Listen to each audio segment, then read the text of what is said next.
அனைவருக்கும் வணக்கம். எதிர்நீச்சல் தொடர்கிறது சீரியலில் இன்றைக்கி என்ன நடந்துச்சுன்னு தான் இந்த வீடியோவில் பார்க்க போகிறோம்.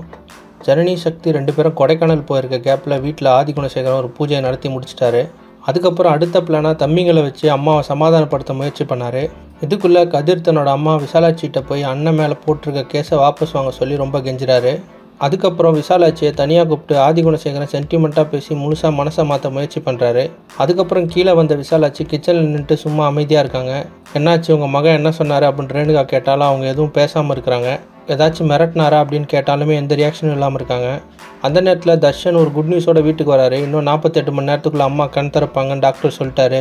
அதை கேட்டதும் வீட்டில் இருக்க எல்லோரும் ரொம்ப சந்தோஷம். விசாலாட்சி ரொம்பவே ஹாப்பியாக இருக்காங்க. இன்னொரு பக்கம் கொடைக்கானலில் சுச்சுவேஷன் ரொம்ப டென்ஷனாக போகுது. ஆலிவர் தேவசகாயத்துக்கு சக்தி தான் ஜனனியோட புருஷன்னு தெரிய வந்திருக்கு. அவங்கள கடத்தணும்னு ரெடி ஆகுறாரு. அதே நேரத்தில் ஜனனிக்கும் சக்திக்கு இன்ஸ்பெக்டர் பாண்டியன் ஒரு மெசேஜ் அனுப்புகிறாரு. அதில் தேவசகாயத்தோட ஸ்கெட்ச் இருக்குது. அதை பார்த்த சக்தி இவர் தான் ஆலிவர் தேவசகாயம் அப்படின்னு கண்டுபிடிக்கிறாங்க. அதுக்கு மேலே சக்தி, நான் இவனை முன்னாடியே பார்த்துருக்கேன், நான் வீட்டுக்கு ஃபோன் பண்ண போன இடத்துல இவர் தான் இருந்தார் அப்படின்னு சொல்லி ஷாக் கொடுக்குறாரு. உடனே ஜனனி பயந்து அங்கேருந்து கிளம்பலாம் அப்படின்னு சொல்லி சொல்கிறாங்க. அப்போ தான் இன்னொரு பிரச்சனை. ஆலிவர் தேவசகாயத்தோட ஆட்கள் ஜனனியும் சக்தியும் ஃபாலோ பண்ணுறாங்க. அந்த நேரத்தில் ஒரு கார் வந்து வழி மறிக்குது. அதுலேருந்து ரவுடிங்கெல்லாம் இறங்குறத பார்த்ததும் சக்தி உடனே கார் ரிவர்ஸில் எடுக்கிறாரு. அவங்களும் பின்னாடியே சேஸ் பண்ணி வராங்க. டேவிட்டுக்கு ஆலிவர் தேவசகாயம் ஃபோன் பண்ணி அவங்கள எப்படியாவது பிடிச்சிரு, இந்த மலையை விட்டு அவங்க கீழே இறங்கக்கூடாது அப்படின்னு சொல்லி ஆர்டர் போடுறாரு. ஜனனியும் சக்தியும் ஆலிவர் தேவசகாயத்துக்கிட்டேருந்து தப்பிப்பாங்களா அப்படின்றத அடுத்தடுத்த எபிசோடில் பார்த்து தெரிஞ்சுக்கலாம். இந்த மாதிரி எதிர்நீச்சல் தொடர்கிறது சீரியல் அப்டேட்ஸ்க்கு நம்ம சேனலை சப்ஸ்கிரைப் பண்ணுங்கள். ஃப்ரெண்ட்ஸ் அண்ட் ஃபேமிலிக்கு ஷேர் பண்ணுங்கள். நன்றி.